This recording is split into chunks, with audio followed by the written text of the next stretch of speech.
everyone, and welcome to Getting the Lead Out. We're excited that you could join us today for one of the last sessions of the summit. I'm Georgia Biesmeyer, WaterNow's project manager, and I'll be your session lead today, along with my colleague, Amy Weinfurter. Before we dive in, just a few housekeeping items. We will be using the Pathable Polling tab on the right of your screen for both polling questions and to submit your questions for the speakers. You'll be answering the polls by clicking the green vote button, submitting your answer, and then scrolling down to the next polling question. You can also ask questions of our speakers by clicking the enter your own or vote link and submitting your question. You may also like or upvote other attendees' questions by clicking on the thumbs up icon to the left of the specific question. Other materials and reports are also available under the Files tab. You can also submit tech or logistics related questions to us throughout the session using the Pathable chat feature. And lastly, a recording of this session will be available on the description page following this session.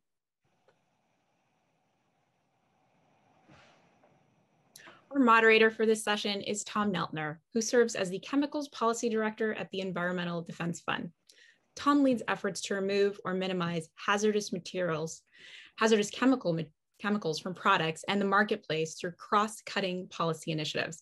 A chemical engineer, he has worked on lead poisoning prevention at the federal, state, and local levels for more than 20 years. And I'd like to hand it over to Tom to introduce the panel. Thanks, Georgia, and I really appreciate the opportunity to talk to you guys about this issue. We have great panelists. You've worked through 3 days of conferences, so we're really glad you've stuck around for this one. Our goal today is to try to answer your questions about lead service lines at the local level, at the state level, and just recently at the federal level. We've learned that there's a new rule that came out in January on lead and copper rule. Plus we have President Biden launching an initiative that includes $45 billion for lead service line replacement. That's pretty much all it will take to replace all the lead service lines in the country. But let me introduce some of your speakers. These are all people that I've known. I've been impressed with them over the years. Mark Edwards has been working on lead pipe replacement and lead issues for more than 2 decades. He's a national leader on the issue, done tremendous research in it, and a great resource for all of us. Verna Arnett is with the city of Cincinnati and the Greater Cincinnati Water Works. And she was one of the first ones to sort of lead building out in a larger city, getting these lead service lines replaced with a tremendous commitment by the water utility and working within the community. Meg Truby is with Denver Water. Denver Water has done a whole package of full lead service line replacements in the past years that have launched a comprehensive program that really is innovative in ways it works with the community and is really aggressive. And the dashboard that it maintains is outstanding. And then last but not least is Chris Sturm with New Jersey Futures. I've been working with Chris for the past 3 or 4 years. And Chris is really trying to look at it at the state level on a state that is one of the top 5 for having lead service lines and thinking through in detail the state policy issues and how to move them forward. So I'm really excited about this panel. We're going to try to break it up and not just have one presentation and then move on. We're going to start with Mark Edwards doing a short presentation to ground us all on lead service lines, and then move through our panelists with a series of questions. We're going to have plenty of time for questions and answers at the end. And if you have the endurance, we're able to stay over 15 minutes extra for us. So let's go ahead and get started. And I think Amy and Georgie, you're going to do the polls for us. So let's do the polls. Yes, as Tom mentioned, we invite you to take some time now and go back to that page, that main session page where you first joined us, and fill out 2 very short polls. The first question, does your household have a lead service line? Whether it's a yes or no, or you're unsure. And secondly, does your community have a lead service line replacement program? And we have a variety of options here. So please go ahead and vote, and then we'll come back to these later on in the presentation. All right. I think we should turn it over to Mark now. And Amy, you'll start on the presentation. And Mark, it's all yours. Well, thank you, Tom. And it's really a privilege to be a part of this panel. And it's an exciting time to be working in this field and water in general and lead pipes in particular. And it's my honor to kind of talk about the horrifying but still interesting history of the lead pipe issue. And it isn't often in a modern scientific endeavor you can cite a reference from 312 BC, but this really all did start with the Romans, who invented lead pressure pipe applications. And of course, the great Roman plumber Vitruvius noted that if you want to have water that's drinkable, you shouldn't be transporting it in lead pipes. And it's interesting that lead is actually the first environmental toxin known to humankind, and that toxicity did date to the Roman days. And it's kind of unfortunate we entered a dark age, and if you fast forward some 2,000 plus years, next slide, to America, that knowledge from Rome was lost. And incredibly, it's possible to see advertisements like this in National Geographic extolling the virtues of using pure lead plumbing throughout your pipe system, ironically and falsely, to guard your health. At the time, people, it's important to keep in mind, were most concerned about quantity, delivering water in quantity without leaks. And so it was the law in many municipalities, if you wanted to connect to the water main, you had to use lead because it's a really great plumbing material in terms of transporting water without leaks. The downside is if you start to drink that water, of course, its harmful effects become manifest because you can cause elevated blood lead and all the health woes that are associated with that. And so this experiment, delivering water in quantity and kind of ignoring the health implications, which became important later, next slide, wherever it was done, not just in the US, but in Britain, Scotland, throughout all of Europe, these decisions led to horrifying health consequences.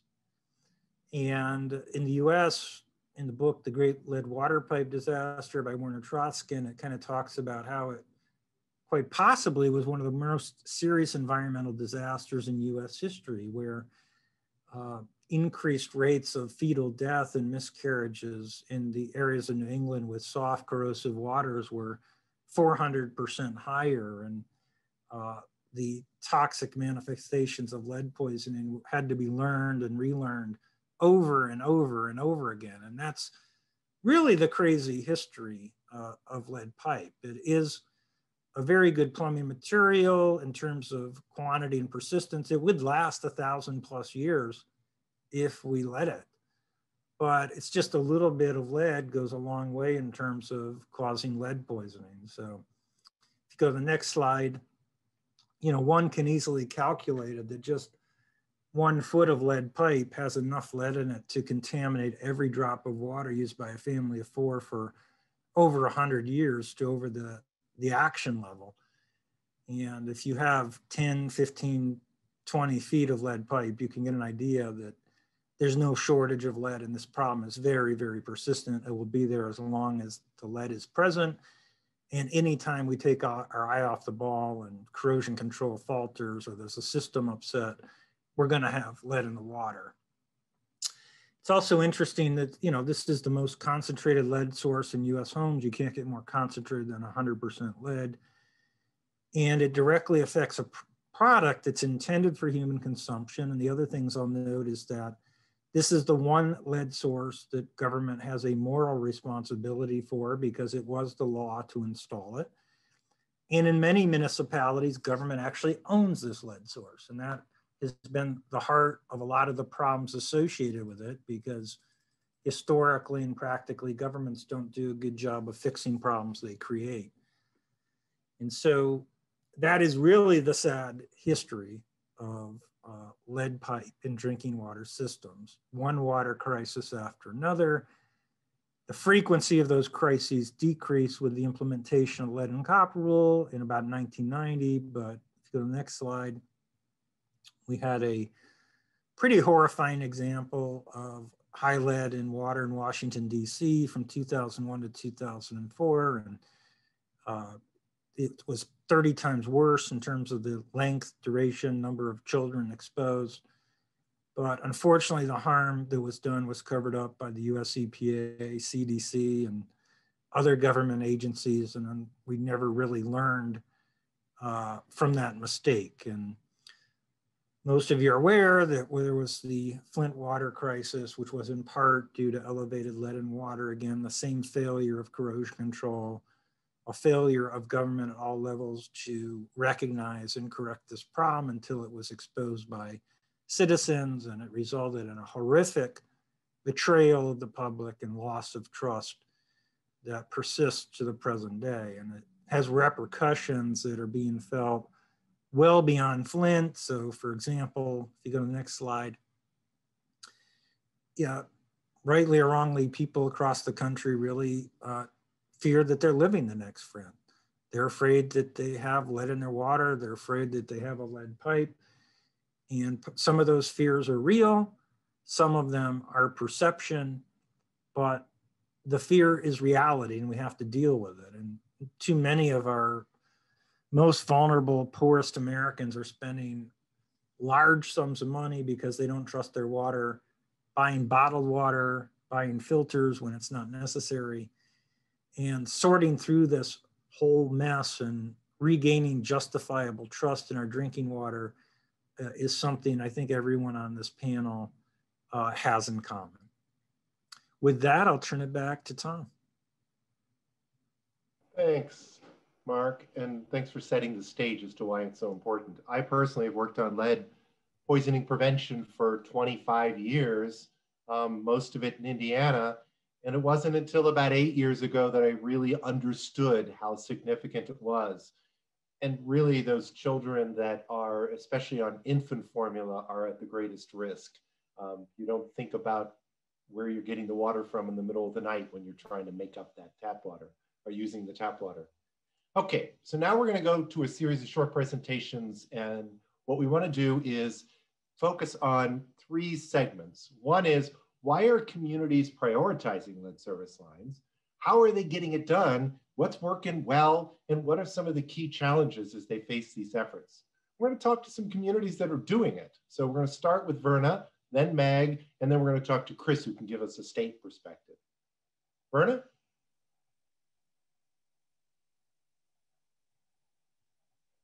You're on mute. If we didn't have one session without that, where would we be? Isn't that? Thank you. I guess I'm not used to being muted. Thanks. It's great to be in this session and to share some of the experience that we've had with our program at WaterWorks. And you know, one of the questions that Tom just mentioned was what prompted us to do this program. And I think a lot of it came from Flint and kind of looking back at what our program was. And we finally decided that the only way to get rid of this problem is to get rid of the lead lines. So we took that approach and we really tried to look for a program and develop a program that would fit our community. So I'll share some of that and some background and some of the challenges and what's working and what some of the challenges we have are. And our program relies on a cost share that we provide to the homeowner. We have, WaterWorks owns the public side of the line from the water main to the right of way, and then the homeowner owns the private side from the right of way line into their house. So when we started this program, we had about 44,000 lead service lines, and those are some combination of full lead service lines and partial lead service lines in our system. We started what we call our enhanced lead program in 2016 after you know, Flint became very public. We basically split it into 2 tiers. We had our first tier was an enhanced public outreach and education, and our second tier was developing a lead service line replacement program. That's the second tier is what really took us the most time. We wanted to do a cost share. We wanted to do some financing that required us to get city council approval. which took a couple years and several ordinances and several trips to council as we developed our program and got guidance from them. We were able to finally get our program in place, and we replaced our first lead line on February 8th, 2018. And our program basically is set up to, you can replace your lead line 3 different ways. Part of a water main replacement project, we actually get a bid from contractors on every property that has a lead line. Every property owner is sent that bid and given the option to replace their water main along with the their service line along with the project. One-offs, customers a lot of times hear about our program and they can sign up and we will get them a plumber to give them a quote for that replacement. And then we're also just starting to circle back to our past water main replacement areas where we have a lot of partial lead service line replacements. So we're gonna look at doing a project where we're taking like 200 of those homes and working with those homeowners to get their partial lead service line replaced. Next slide, please. So our program, what works is basically what our experience is no upfront cost and keeping the prices low. I think that's very attractive to homeowners in our service area. Like I said, we do offer a cost share. It's 40% up to $1,500. And that cost share is funded through our water rates. We offer a 10-year 0% financing option where the owner can opt to assess the balance of the bill onto their property taxes. And the nice thing about that is if they sell the home, the balance of the loan stays with the property. One drawback to that is, as a municipality, we can only assess within the city of Cincinnati. And the city of Cincinnati is less than a quarter of our retail service area. So that has been one of our challenges.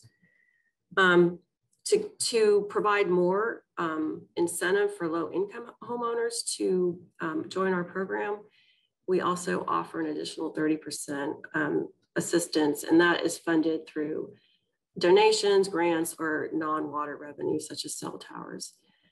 And like I said, keeping prices low has encouraged people to participate. Since we started our program, our average cost has dropped from about $5,300 down to around $2,400 that we've seen so far this fiscal year. We do that by doing competitive bidding. We bid per property. And one thing that's been successful is our use of local plumbers and contractors that we pre-qualify to do this work. Next slide.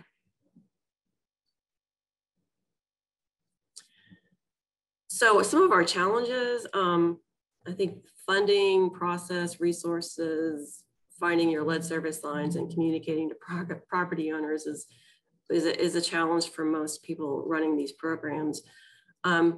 For us, we're still relying on the homeowner to ultimately share some of this cost, and some people simply cannot afford it. So that's one challenge that we have that I think will be ongoing.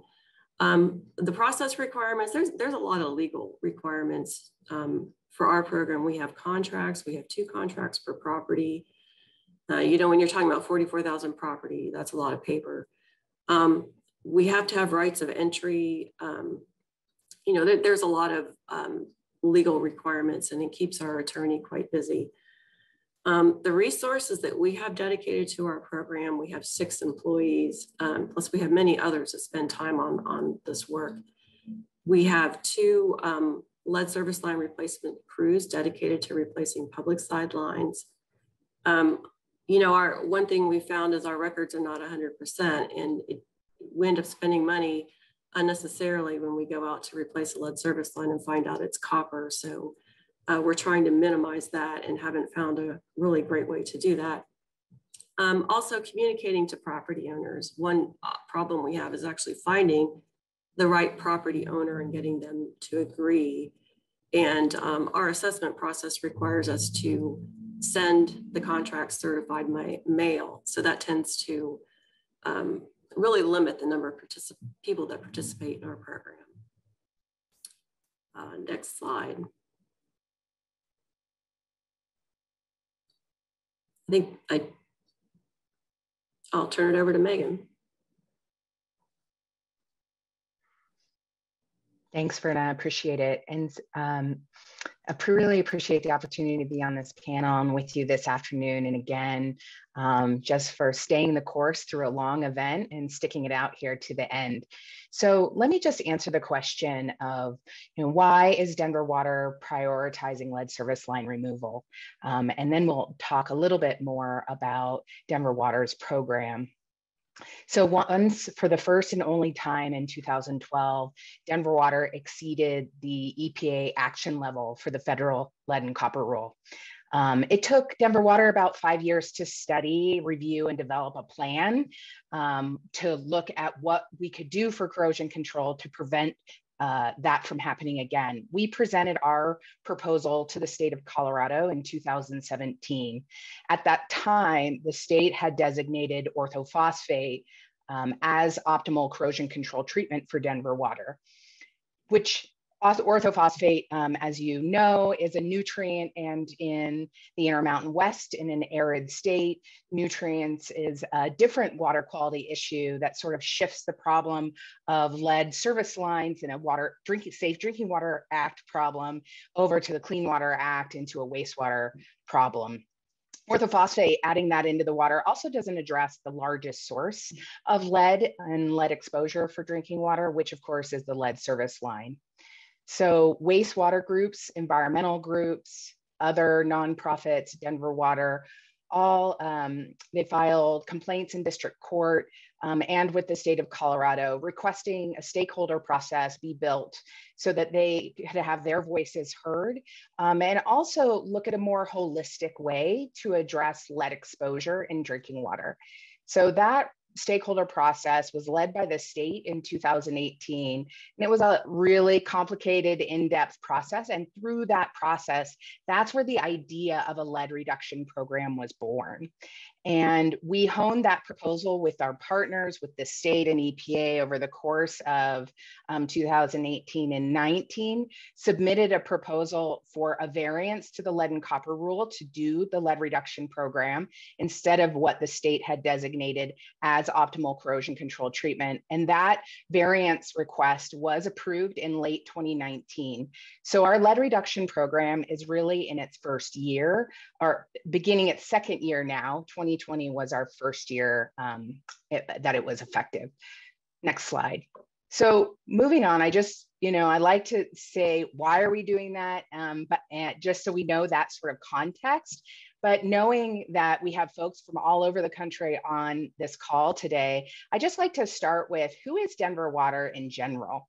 Well, we're the state's oldest water utility. We have the honor of being a headwater state, providing water to lots of other states and Mexico.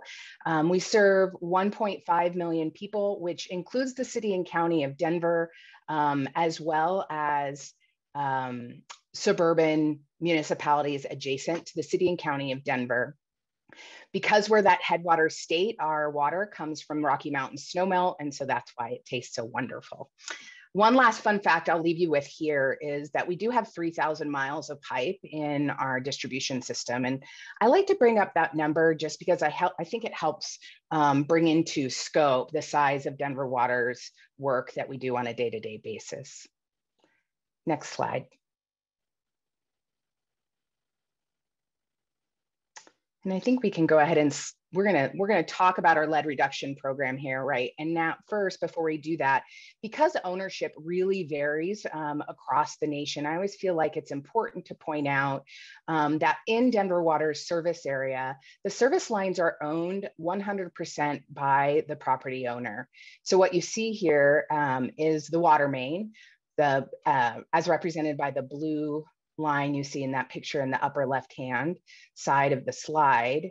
And the service line is that point of connection from the pipe in the street, one of the 3,000 miles of pipe that we have, all the way to the connection with the home or the property. So that is 100% owned by the property owner. Service line is, of course, the greatest source of lead exposure in drinking water for the residents within that property. However, there are other sources of lead on the inside of the home that we always like to make sure to bring up so that it doesn't get lost while we focus so much on lead service lines. And those other sources of exposure can be copper with lead solder pipe that may have been used on the interior of the home. And then, of course, plumbing fixtures that could contain certain percentage of lead up until the 2000s. Next slide. So here you're looking at the program elements for Denver Water's lead reduction program, and you see those in the blue bars across the screen with some small descriptions. So how are we doing it? We really have 5 components to our program. The first, of course, is corrosion control treatment. And what Denver Water's done is to elevate the pH of our water. The water that Denver Water provides to our customers is delivered lead-free. However, lead can get into the water by traveling through lead service lines, and then of course also through lead-containing plumbing fixtures or with copper with lead solder pipes. By elevating the pH of our water, it strengthens the coating that exists on the inside of the pipes, and it means that there's less likelihood that lead will leach into the water column that people are ultimately drinking. The second component to our program is the lead service line inventory. And as Verna mentioned, if you don't own the service line, like Denver Water doesn't own the lines for our folks here in the greater Denver area, it can be tough to know what those service lines are made of. So in building our proposal, we had to create an initial inventory of what these lead service lines were made out of, from water quality records, tap records, et cetera, to build a public online searchable database that folks can go enter their address in and find out if they're part of our lead reduction program. I will highlight that if Denver Water's identified a property as having a lead service line, then enrollment in our lead reduction program is automatic. The next section of our program is our filter program. In our first year, last year of the program, we distributed about 106,000 filter pitchers or pitcher filters with cartridges for all enrolled in the program. And these are NSF 53 certified pitchers to remove lead from water to be used for drinking, cooking, and preparing infant formula. We're providing replacement cartridges every 6 months to every property enrolled until about 6 months after their lead service lines are replaced. Lead service line replacement, of course, is the heart of the program. We estimate we have 64,000 to 84,000 lead service lines in our service area, and we are replacing those at no direct charge to the customer. It'll take us about 15 years to complete all of those replacements. And finally, communications, outreach, education, what we're doing here today, what we do in our communities here, really talking about the program to create awareness and provide opportunities for folks to engage. Next slide, great, thank you. I'll leave us on this resource page while I'm talking about what's working well and what are some of our key challenges. I highly encourage you to look at our website, denverwater.org/lead. I want to give a great shout out, thank you, credit, and kudos to Greater Cincinnati Works. We built our website off of the model of theirs because it's so wonderfully easy to use and provides a lot of really great information. So our website has also some great information and resources specific to Denver Water's service area. So what's working well for our lead reduction program? Well, really, it's the work. We're just in the beginning part of year 1, and we've had a lot of positive feedback about getting the lead service lines out of the ground and replacing them with a safer material. And folks are interested, and they get their consent forms in back to us, which is really important because we can't do the work without the appropriate permissions to get that work done. So that's really what's been going well. We have an annual regulatory requirement to remove almost 5,000 lead service lines every year. We met that in year 1, and was just looking at the data this morning, and we are on track to meet that goal so far this year too. Some of the key challenges are the need for a really high level of ongoing coordination. And as Verna mentioned, there are a lot of folks who work on it within her program. That's the same for Denver Water, and that's our experience. Is we have a lot of internal staff working on it, and that requires a lot of internal coordination. But there's also a lot of coordination required with the city, who is separate from Denver Water, to ensure that we can successfully navigate all of these capital construction projects. And that means maneuvering around paving moratoriums, the city's other projects, our own other projects, and other logistics that we may need to encounter. So that ongoing coordination is definitely a challenge. One of the challenges that we've been facing more recently is really trying to get customers to understand the importance of flushing post lead service line replacement. And that's helping people understand why it's important to flush, what is an aerator, how do you get that off of a faucet, and go through all of those proper steps. And with that, I think we're turning it over to Chris. Thank you. Thank you. I'm so excited to be here today. I'm really grateful to the WaterNow Alliance to be able to talk about this exciting topic. We may be at a moment in the US where we can put the curse of lead in water behind us in the next 10 years, given all the activity in Washington, D.C. and all of the great learning that has been happening in communities like Cincinnati and Denver and in Newark, New Jersey, which I'll tell you about. It is not just about the money, it's also about the how. How do you do it? Because it's complicated, as you've been hearing. And so I want to share with you some of the key components that we see as essential for doing this work across the state of New Jersey. Next slide, please. So greetings from the Garden State. We've got lots of tomatoes in New Jersey. We've got lots of lead service lines. The map on the left shows in pink responses from a water utility survey done by our DEP in 2019. The darker the red, the more intense the concentration of service lines. And you see that they are spread across the state, but concentrated in certain cities. And if you look at the map on the right, and you can't really do this overlay this quickly, but the warm colors, the reds and oranges, show the places where there's a lot of affordability stress, where households are paying more than 4% of their incomes for water and sewer. And so those overlay often where lead service lines are. So no surprise, but this is an environmental justice issue. Next slide, please. So back after Flint, Michigan, which was a wake-up call for all of us, Jersey Waterworks, the statewide collaborative in our state, formed a task force, the Lead and Drinking Water Task Force, on which I serve. And the task force came up within a year with a blueprint, sort of an action plan for eliminating all of the lead service lines, or no, I'm sorry, for eliminating the risk of lead in drinking water in New Jersey in 10 years. Its membership was really key. We had about 30 members. We had 4 drinking water utilities. We had the regulators, state and federal. We had several advocates for children, for the environment, for healthy homes. And we also had experts and academics. And we had Tom Neltner as a consultant, which was very helpful. What the group came up with were 19 recommendations. Key among them was lead service line replacement. And we'll focus on that for today. Next slide, please. So the water and sewer director from the city of Newark was on our task force, Karima Dean. The task force was working as the lead crisis in Newark was growing. Newark's corrosion control failed a few years earlier, and then they had 3 subsequent action level exceedances over an 18-month period. To cut a long story short, in 2019, late summer, the EPA required the city to distribute bottled water to 74,000 people because filters, a handful of filters were tested and they weren't working well. So this made national headlines. It spurred a lot of concern, I mean, even greater concern among residents, as you can imagine.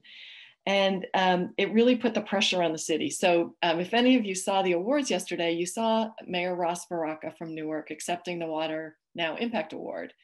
And he said that necessity is the mother of invention. And it was really him, and he recognized Kareem Adeem as coming up with a plan and implementing a program. And you can show the next slide, to replace 18,000 lead service lines in a 2-year period. So this graph shows a timeline at the bottom starting in March of 2019. And the blue bars are showing the period where a $1,000 cost share was required. And where property owner permission was required. And that was really difficult in a city with 78% renters and a lot of absentee landlords. And you've heard this from the other speakers. So then this crisis blows up, and the city finds a way, makes a deal that county basically offers to lend the city $120 million using its good credit rating. So the city gets cash, and it adopts an ordinance that says it does not need property owner approval to enter. And it eliminates the cost share. And you can see its progress jumping up dramatically in the yellow bars.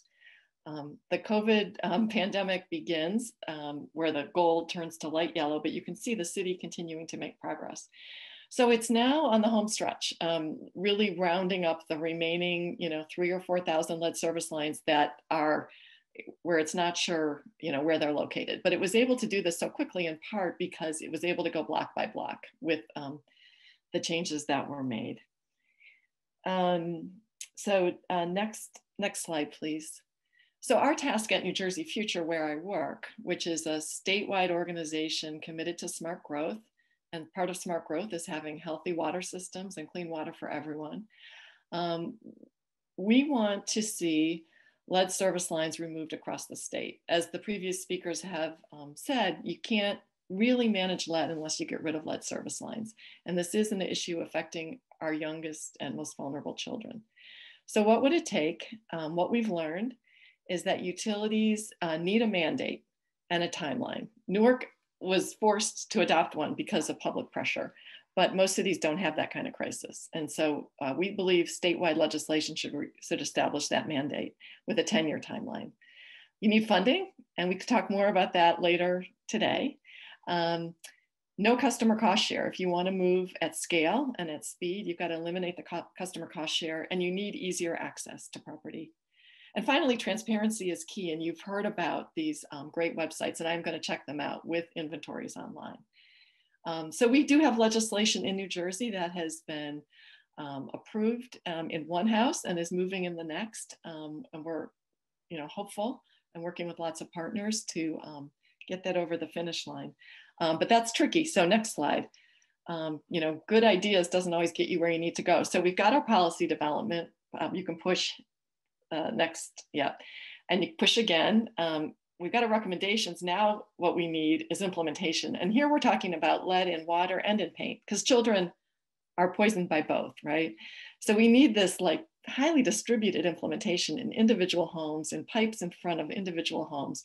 How do we bridge the gap? So we are, next slide, please, building a collaborative campaign called Lead Free New Jersey, which really involves joining community members who are on the front lines of experiencing this issue with statewide policy advocates and utilities who don't necessarily want to advocate, but putting those two things together and building a really large and vocal coalition to get the changes that we need to see. So that is where I'm going to stop for now. Look forward to your questions, and we'll talk more about funding in a little bit. Thanks. I really appreciate those presentations. Verna, you showed leadership in your water utility by doing it voluntarily, recognizing the challenge of Flint. And I'm really impressed at driving the cost down in half. I mean, that really is critical to get the cost down. And Meg, the idea that Denver Water took that compliance challenge and turned it into a real opportunity for long-term solutions, and is doing it so aggressively. And Chris, the Newark example is really interesting to see how it kept dropping even with the pandemic. They were that committed to getting the work done, and how you've translated that into a state level project that deals with pipes as well. So let's get to the next question. So the next one is, how do you build the public support, and how can the communities build that public engagement that is key to success? I think all of you have referred to that, and to get that support for lead service line replacement. On this one, we're going to start off with Verna again, and then Verna will move to Meg and then to Mark.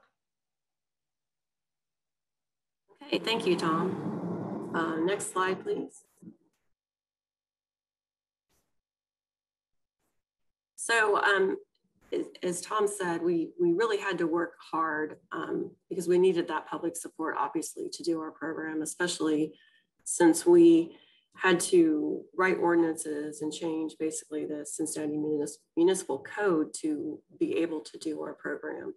We were very fortunate because we had a champion on City Council who was very interested in this subject.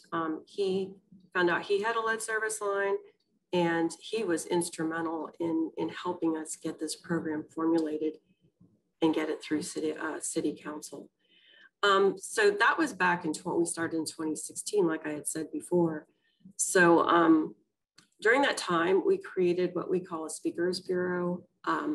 Cincinnati has 52 individual neighborhoods within our city limits, and nearly every one of those neighborhoods has a community council that meets monthly. So we set up a Speakers Bureau where we engaged about 30 to 40 of our employees and had them adopt a community, and they would go out to those monthly meetings, and we did a series of them.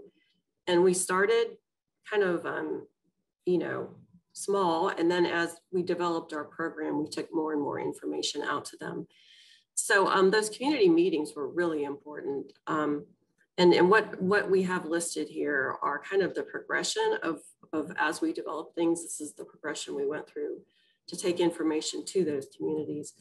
The first message was, we are not Flint. We had that question many times. Are we, is that going to happen in our community? So we had to calm those fears and tell people, your water is safe to drink, but the fact that there are lead service lines in the ground, there's always a risk. And sometimes that risk can manifest itself in higher concentrations of lead. So the second time we go out and we talk about our website. Our website we've worked on since then, and and I appreciate the comments from Meg about our website. But we developed that, and the site is lead.mygcww.org, and there's a lot of resources on that. Our lookup map is on there. We came out with, we'll test your water. We had been doing that for years anyway, but we really advertised that we'll test your water and we'll do it for free. You can fill out a form online. It's very easy. We went out again. We know where the lead service lines are, and here's a map, and that's where we have our interactive map where you can type in your address. We encourage people to check your, where your children go. Where do your children go during the day, and see if there's a lead line at that facility. We also started a really broad program to do free school testing. And we published those results on our website. And at that time, we were still trying to figure out our lead service line replacement solution, because we knew we had to incentivize people somehow to do it. We go out again, we have a lead lookup map. We're working on a solution, but it was just more or less to keep that engagement going, which we found was really important. And then when we finally had our program approved through council, we were able to go out and start advertising the cost sharing solution. We also added affordability assistance based on some meetings, targeted community meetings that we had with customers. So we were really started to encourage people to sign up. Next slide, please.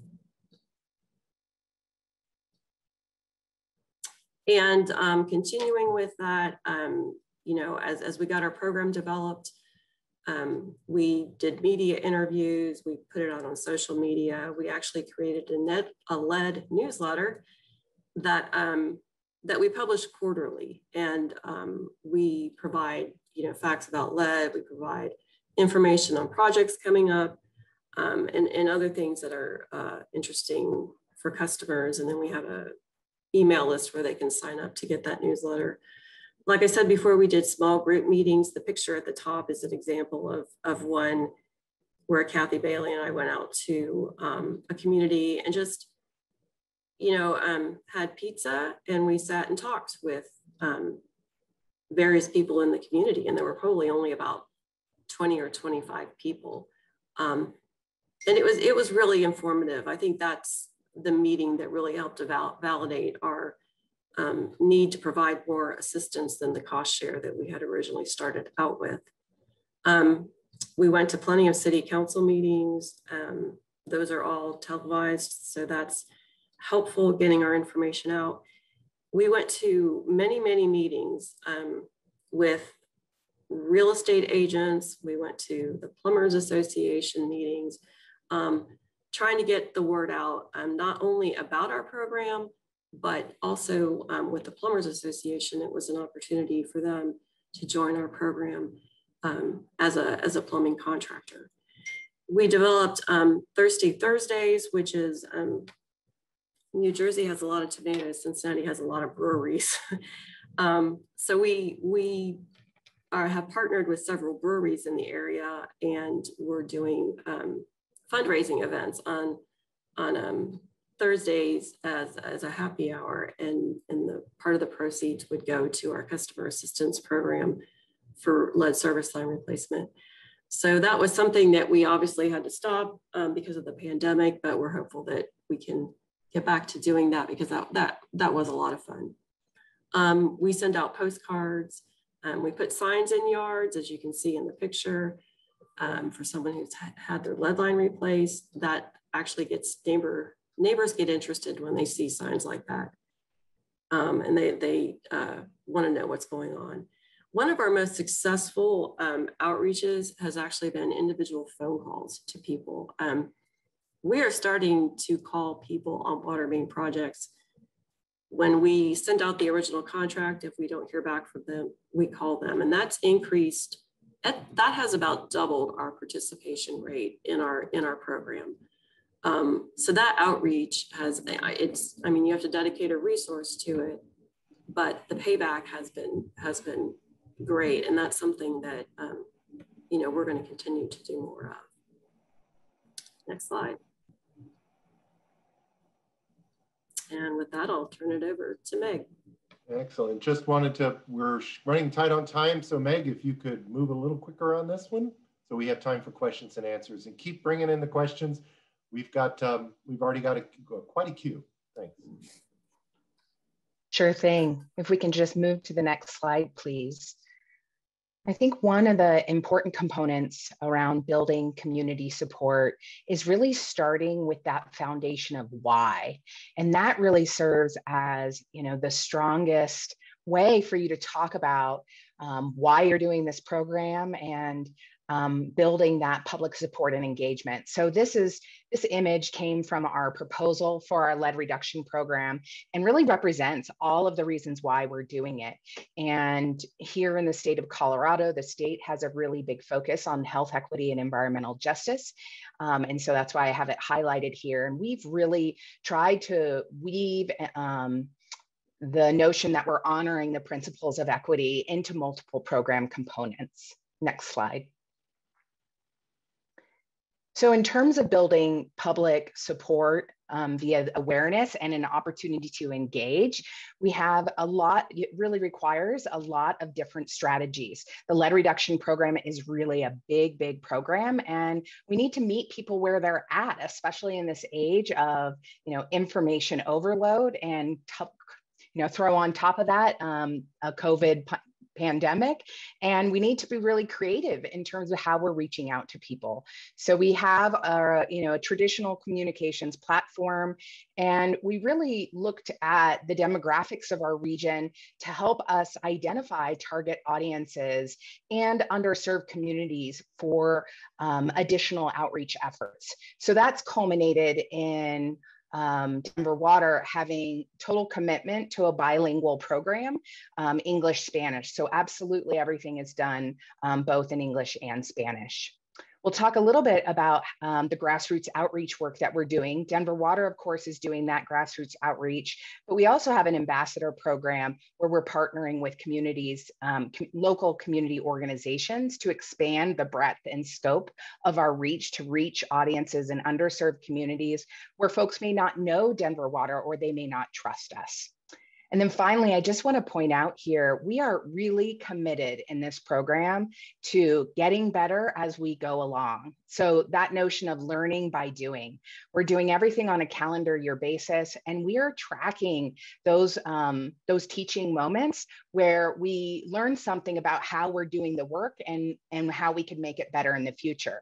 A simple example is initially when we were sending out program communications, we didn't have anything on Spanish on the envelope. So the Spanish-speaking community wasn't even opening the envelope because they didn't expect that there would be anything in there for them. So we quickly changed that by now having a stamp on top of that envelope that says, please read me in Spanish, so that folks know that there's Spanish materials inside of them for communications in the language that they prefer to read. Next slide.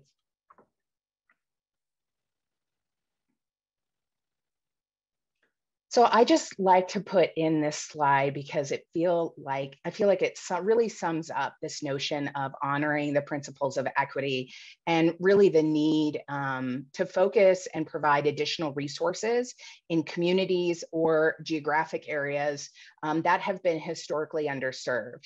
Our goal really is to increase access for those underserved communities so that everybody has the opportunity to both be aware of the program and engage with Denver Water and our lead reduction program.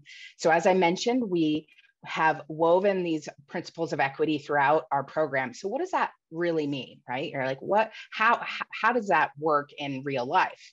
So when we are determining where we do our work, we have a model that looks at the likelihood of lead service lines, neighborhood by neighborhood by neighborhood, but we've coupled that with socioeconomic data. How many people are enrolled in the Women, Infant, Children program?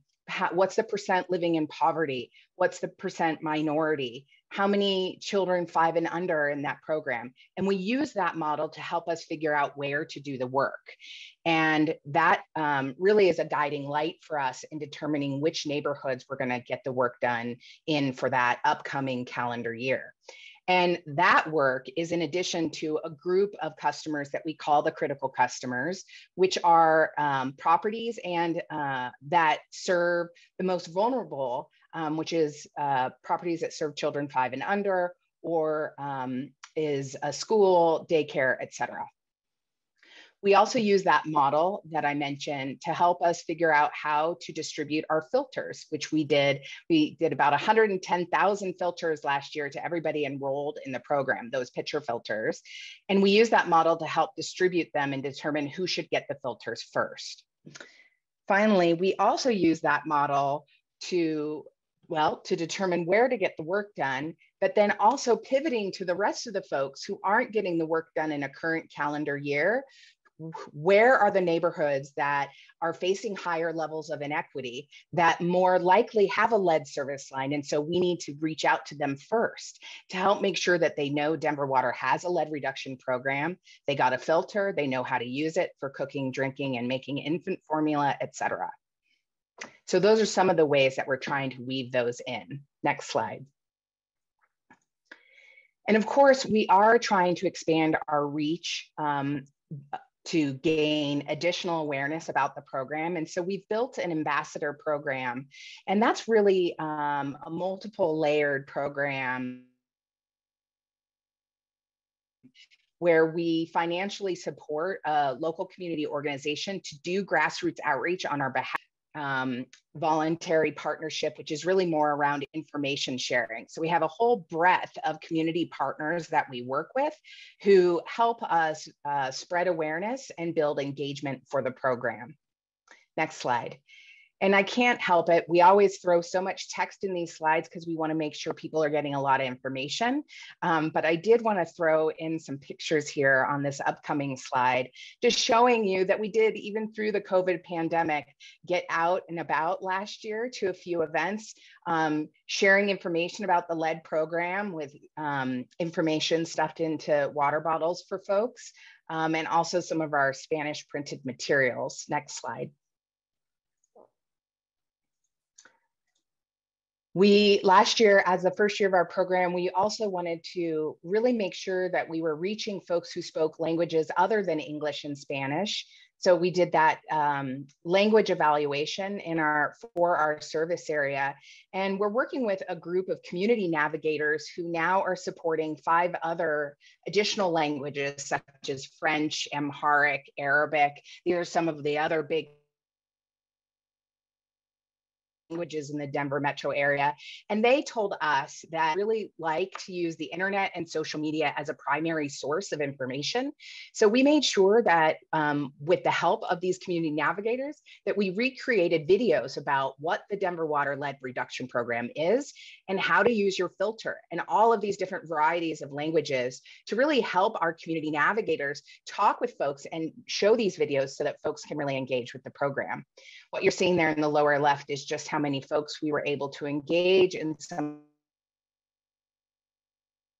of our immigrant and refugee communities here about our lead reduction program last year. The final point I'll say, and you can move to a bit of an infographic with our website, because I really believe in the power of information when it's easy to access. So that, again, denverwater.org/lead is that on that next slide as a resource for you, as well as my email address and our newsroom, where we have a lot of stories about our community outreach and education that we've been doing over the course of the last year. The final note I'll say is that, I do think it's really important to meet people where they're at with voices and those people they trust. And that isn't always us as a water utility or government agency. And so it's really important to look to those community individuals and organizations that have those decades-long relationships in those neighborhoods to really increase awareness and engagement in your program. With that, I think we're going over to Chris.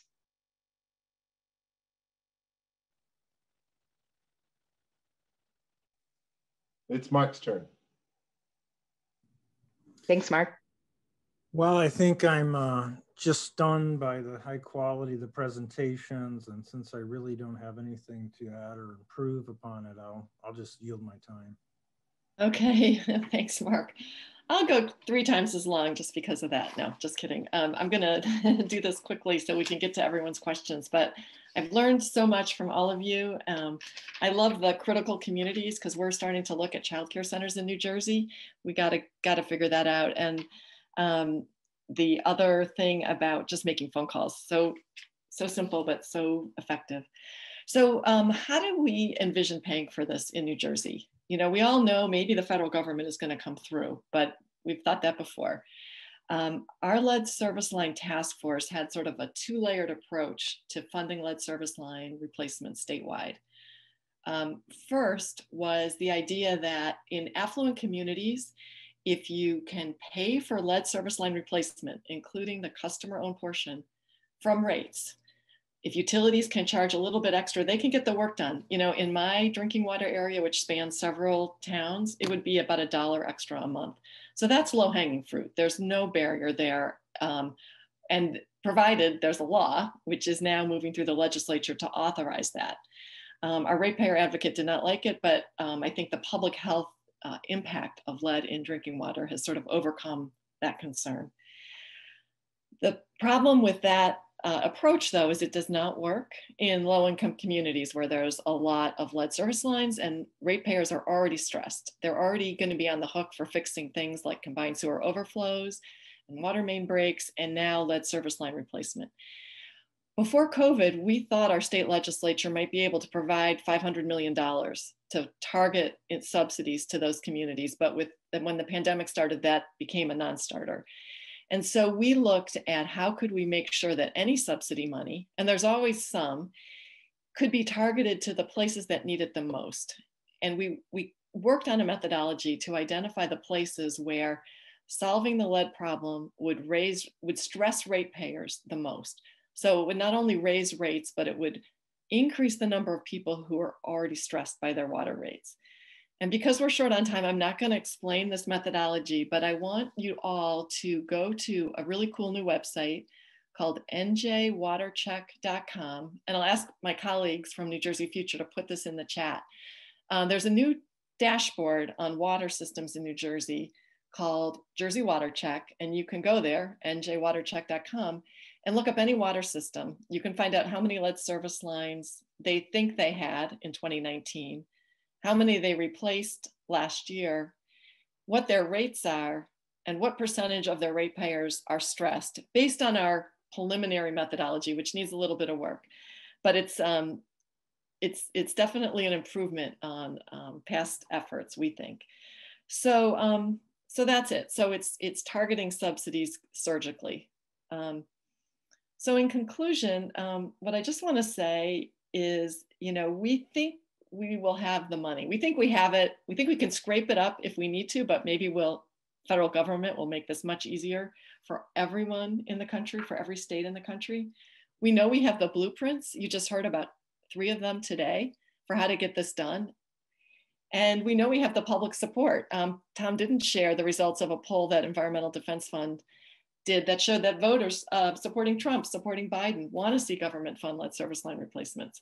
So we think that with all of this, we should have legal, statutory, mandatory requirements to replace every lead service line in 10 years, which would be 2 generations of children at their most vulnerable ages, 0 to 5.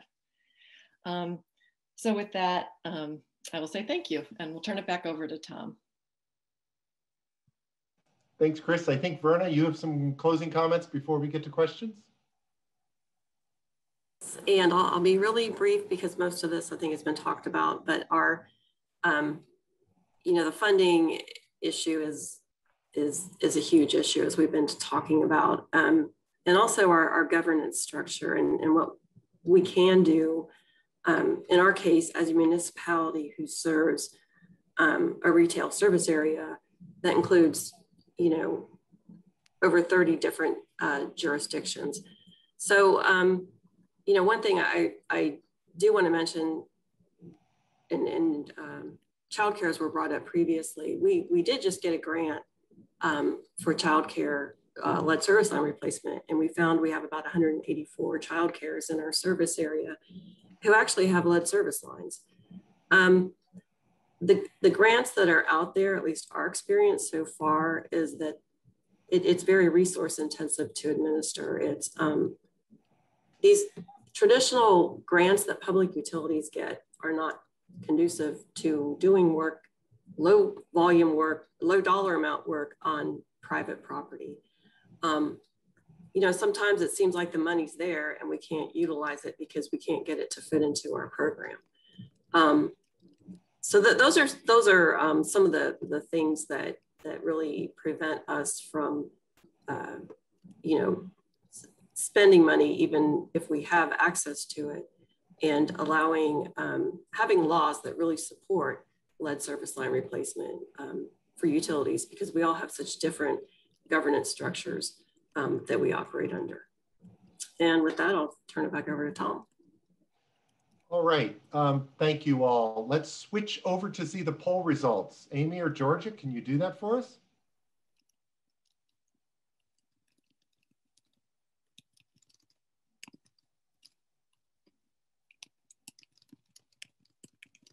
So 19% said no. Which are we on the first poll or the second? First poll. 60, let's see, nobody said they had a lead service line. 63% said they do not, and 38% said they were unsure. So because all the attendees must have already gotten their lead service lines out, right? Let's go to the next question. The next question is, does your community have a lead service line replacement program? 19% said, no, we're not planning on having one. 6% said we're developing one. And 25% said we have implemented a program. and 50% said we're unsure. I'm hoping that the unsure means you're going to do one right after this session is over. Also, Chris, you mentioned the poll. Just for the details, we did a poll with Blue Green Alliance and Black Millennials for Flint, and 74% of Trump 2020 voters supported funding for lead service line replacement, and it was 85% for Biden 2020 voters. And it was high across all the regions, rural, urban. It was surprising how broad it is. Also, an earlier question we had received was 6 to 10 million lead service lines across the country, primarily in the Northeast, Midwest, and the Mid-Atlantic. So let's try to get some other questions in here. Got a whole bunch of them coming in. For Verna, what is the main barrier in funding the private side replacements? Is it that bureaucracy that you said is just inherent in the system? Or is it access to funding? How do you do it? Would some of the suggestions Chris have work? Yeah, so a lot of ours is access to funding, and particularly for people that don't have, either we have a high renter population, the owner doesn't live at the property, and we've never really had a good solution for that. And part of the other issue is our inability, we're bounded by state law and how we can use our ratepayer funds and operate within the other jurisdictions. So that is a lot of our barrier to and challenges we have with this program.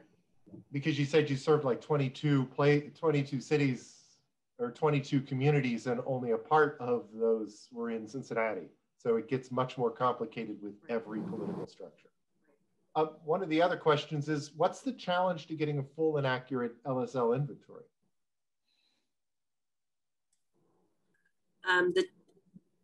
The challenge with getting a full, accurate inventory, is that the question? Yeah, how come you don't know where everything is?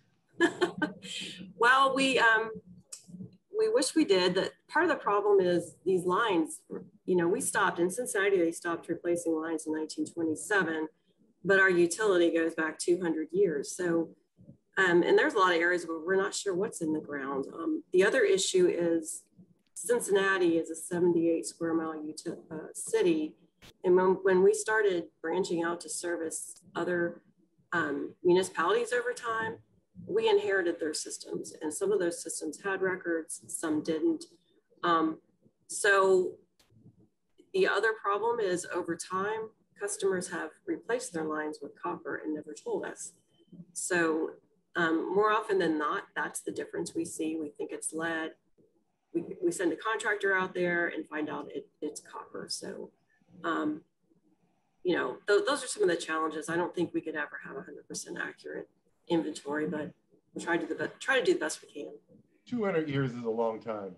Yeah. For Meg and for Verna, the residents don't have to participate. There's no mandate. Whereas Newark, I think, Chris, you said they had more of a requirement to participate. They were going to be able to come in and do it.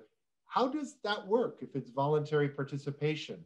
Do you have a way to make it happen, or is the Newark example that's more mandated the way to do it? Do you get good participation voluntarily? Meg, do you want to go, and then we'll get Verna? Sure, I'm happy to jump in, hoping you can still hear me because it seems my internet's a little crazy this afternoon.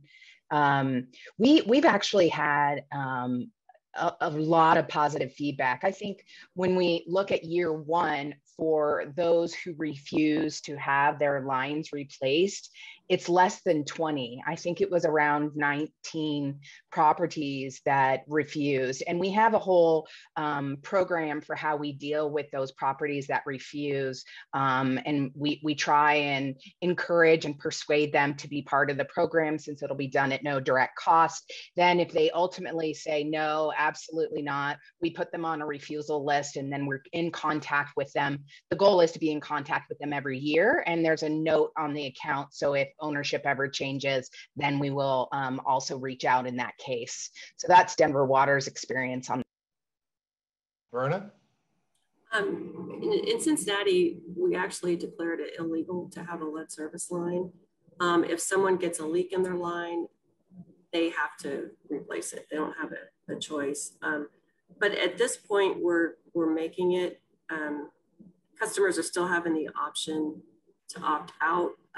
Eventually, you know, we hope to not have, our hope is that we can eventually get everyone on board with this and not have to do anything drastic.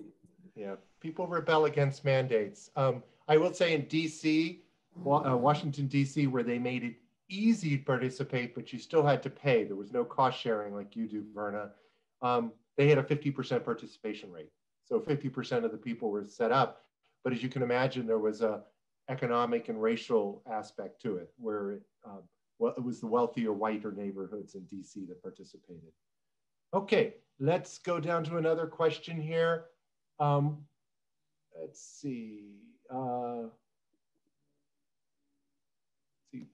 I think I've got, how did Denver, Meg, engage the community developing the equity focus programs? Was it driven by the state mandate, or was it sort of built into your culture already? And then also, just to mention, the stickers on the envelopes is getting people to open them. How did you come up with that because they suggested it? I'm sure there's lots of little learning lessons that you have out there. Meg? Yeah, so when we were working with the state of Colorado, the state health department, Colorado Department of Public Health and Environment, actually has an entire office dedicated to health equity and environmental justice. And it is housed in the same department as the Water Quality Control Division, who oversees the compliance for the federal lead and copper rule. So for a utility like Denver Water and many others in Colorado. So there was some synergy there that everything was in-house, but it certainly is a focus of the state of Colorado to honor the principles of equity. And they have a whole series of tools and information out there about what it means to honor those principles of equity. And we used that as our roadmap, really, to figure out how to move forward. We're lucky that the city and county of Denver also has an office of health equity. It's been a little bit rearranged lately, but some of the things that the city has done in their Department of Public Health and Environment, same name as the state, just at the local level, is that they have a neighborhood equity index. And we've been able to use that. And that shows the levels of inequity at a neighborhood level that each of the neighborhoods across the city and county of Denver are facing.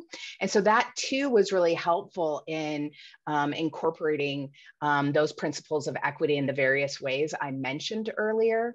A couple other things, you know, we have a stakeholder advisory group, which includes city agencies, nonprofits, registered neighborhood organizations, et cetera, that really provides us input into the development and implementation of the program. So yeah, that's another way we're trying to get some community input on the progress of our program.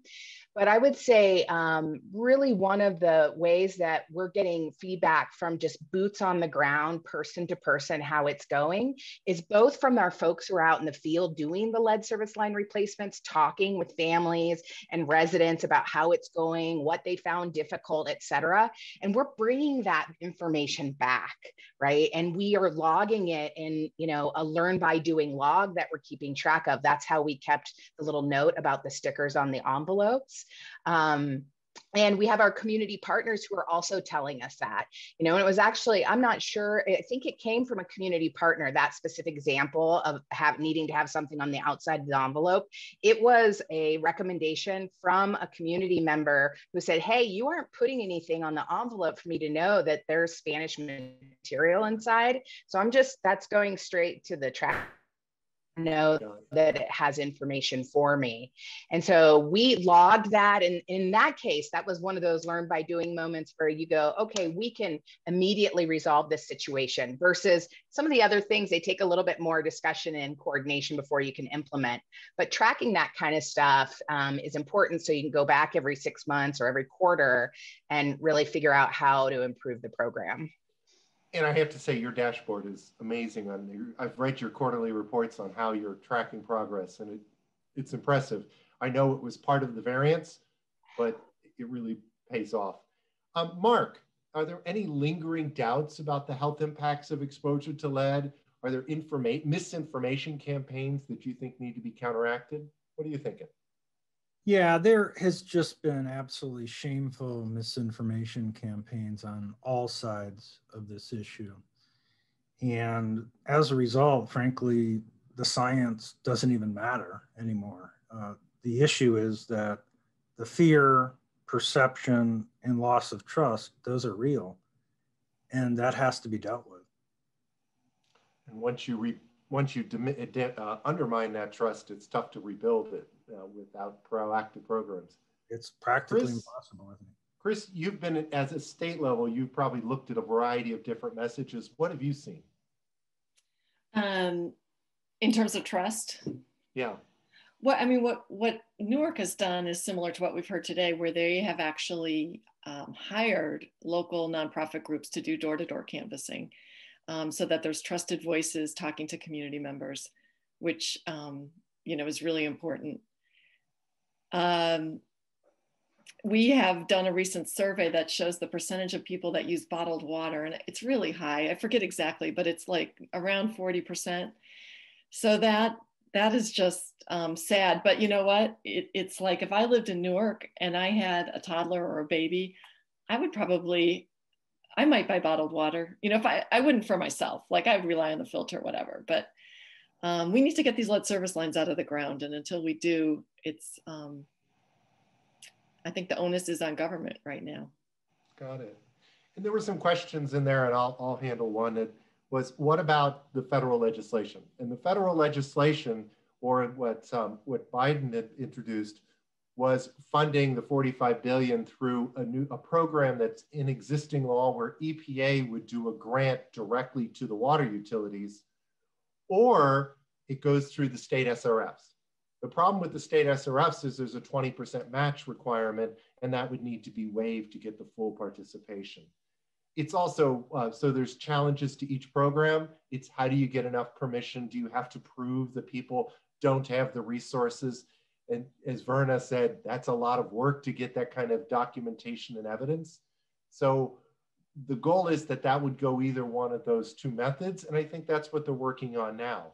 So if you have opinions on it, it's important to weigh in. Chris, since I got you, what do you do in New Jersey if you're in New Jersey about weighing in on those legislation? Yeah, good question. So everybody has a legislator, 2 assembly people and a senator in New Jersey. You can go to njledge.org if you're not sure who they are, njledge.org, and you can send them an email and tell them that they should support bills to get the lead out of drinking water. And I put the numbers of the bills in the chat box. And they can also go to the governor's website and do the same thing. Or you can email me and I'd be happy to give you more details. We think there's a couple of important amendments to these bills that need to be made, and would love people's help. It really is time to reach out to legislators and get this over the finish line. You'd think everyone would be behind this, but there's concerns, there's worries, so they need to hear from people who care about it. Got it. And comments on, and any final points on the messages that have worked for people, especially in the historically underserved? I know, Meg, you went through a good description of it, but Mark, because you've had a state or countrywide look, what kind of messages actually work in communities beyond those excellent examples we've seen in Newark and New Jersey, Cincinnati, and Denver? Well, I think, the main one is the financial burden. And so pre-Flint, the 2 big success stories were really Lansing and Madison, where they proved it was in the financial interest of the community to make that change rather than do corrosion control. And then during Flint, of course, there was the incentive to say, we're not Flint, which was covered here. But I think going forward, we have to look at these economic burdens that are being driven by fear and perception and loss of trust. And people are just spending way too much money on this problem. And that's the message that has to sell this. Yeah, I have one more thing to add, which is that people who rent a new apartment or buy a new home need to learn if there's lead in the drinking water and lead in paint when they do that. And so to make that happen in New Jersey, disclosure laws are needed because it's not required now. But there has to be a test or a determination from the water utility if there's a lead service line. And that, empowers whoever's moving in to do something about it. And it also means that not having a lead service line is reflected in the property value. There should be a direct correlation between having a lead service line and the value of the property, which doesn't happen today. It's crazy. So Philadelphia, Cincinnati, and Washington, D.C. have all done a tenant disclosure to try to address some of those concerns. I think DC is the one that's most aggressively implemented it. And one final question for you, Meg, is do you anticipate you've got that variance. Is that variance something that all water utilities will be needing? Or is that something that was unique to the circumstances where you didn't want to install what the states was calling for in terms of orthophosphate control? I'm not a lawyer, so there's my disclaimer right there. You're better off as a lawyer myself. But the state did designate orthophosphate as optimum corrosion control treatment for Denver water. And so that did require a variance then from the EPA from that designation for orthophosphate. So that's why we had to submit that proposal. And just to be clear, we were approved for the first 3 years of our program. So starting this summer, we're going to gear up to go back to EPA to request the final 12 years of the program so that we can complete the 15 years it'll take to complete the full lead reduction program. I think, this program that Denver Water has, the way that it's with each of the program elements is the first of its kind in the nation. And so there was a real desire from EPA to do this first 3 years and see how it went. And I think we're doing pretty well. I'd like to say, although I know I'm biased, we are meeting all of our regulatory requirements and going above and beyond. And we're hopeful for that additional 12-year approval. Excellent. And really, I appreciate all the presentations. Meg, you've got the whole comprehensive package, and the way you've done the equity and reaching to the different communities has been impressive. It's public health at its finest. And Verna, Greater Cincinnati Water Works was ahead of the curve on this one and reacted and has got a strong comprehensive program. And it's nice to see because you're sticking with it even when the funding challenges get tough. And Chris, you're taking that example from Newark and you've been working on it statewide. So that's a big challenge. And Mark, I think you've been doing this for a while here. It's been 20 years and you really did bring the issue to the national attention. And I really do value the fact that you've been keeping it on the agenda. With that, I think we're a few minutes over and I really do appreciate the 17 people that stuck around for it and hope the other people will review it. And to WaterNow, we really do appreciate you hosting this, and Georgia and Amy for making it happen. Thanks, folks.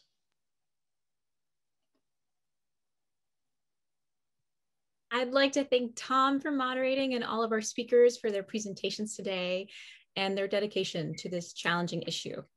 We'd also like to thank all of our attendees for your participation and of course, our sponsors who helped make this event possible.